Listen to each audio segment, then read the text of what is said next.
இந்த சீசனில் விட்டிங்களா நீ அடுத்த சீசன் தாங்க வரும். ப்ரொக்கோலி ரொம்பவே விலை கம்மியில் விற்கிது. சட்டு புட்டுன்னு வாங்கி இந்த மலாய் ப்ரொக்கோலி செஞ்சு ஒரு டைம் செஞ்சு பாருங்கள். திரும்ப திரும்ப சாப்பிட்டுட்டே இருப்பீங்க. அந்த அளவுக்கு டேஸ்ட்டாக இருக்கும்.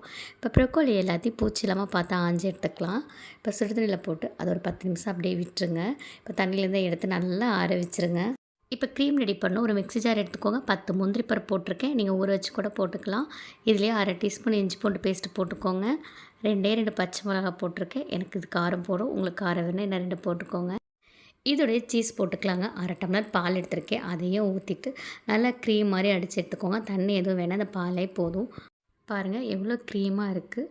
இப்போ இது மிக்சிங் பவுலில் போட்டுக்கோங்க. 1 கப் தயிர் எடுத்திருக்கேன். நல்லா கெட்டி தயிராக எடுத்துக்கோங்க.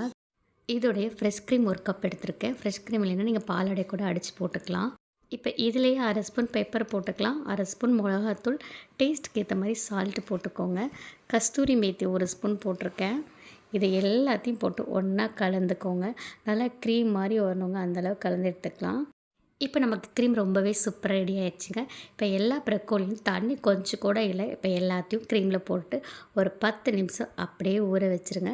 நல்லா அந்த ப்ரொக்கோலியில் வந்து இந்த க்ரீம் கோட்டிங் ஆகணுங்க. இந்த மாதிரி இருக்கணுங்க. இப்போ ஒரு டவா வச்சுக்கலாங்க. 1 ஸ்பூன் பட்டர் போட்டுக்கோங்க. அடுப்பை கொஞ்சம் லோ ஃப்ளேம்லேயே வச்சுக்கோங்க. அப்படியே இந்த க்ரீமோட ப்ரொக்கோலி எடுத்து ஒவ்வொன்றா தனித்தனியாக வச்சுக்கோங்க. இப்போ துருவன சீஸ் எடுத்து எல்லா ப்ரொக்கோலி மேலேயும் வச்சுக்கலாங்க. சீஸ் பிடிக்குன்னா இன்னும் கொஞ்சம் கூட வச்சுக்கோங்க. சூப்பராகவே இருக்கும். இப்போது அப்படியே ஒரு மூடி போட்டுடலாம். லோ ஃப்ளேமில் வேகும்போது நல்லா லைட்டாக ஒரு கோல்டன் ப்ரௌன் வருங்க. இந்த அளவுக்கு வந்தோன்னா அப்படியே திருப்பி போட்டுடலாம். மலாய் ப்ரொக்கோலியை கண்டிப்பாக நாளைக்கு உங்கள் வீட்டிலே செஞ்சு சாப்பிடுங்க. இதோட டேஸ்ட் அப்படி இருக்குங்க. இந்த வீடியோ பிடிச்சிட்டா மறக்காமல் பாப்பீஸ் கிச்சனுக்கு லைக் பண்ணுங்கள், ஷேர் பண்ணுங்கள். மறக்காமல் சப்ஸ்கிரைப் மட்டும் பண்ணிவிடுங்க. தேங்க்யூ.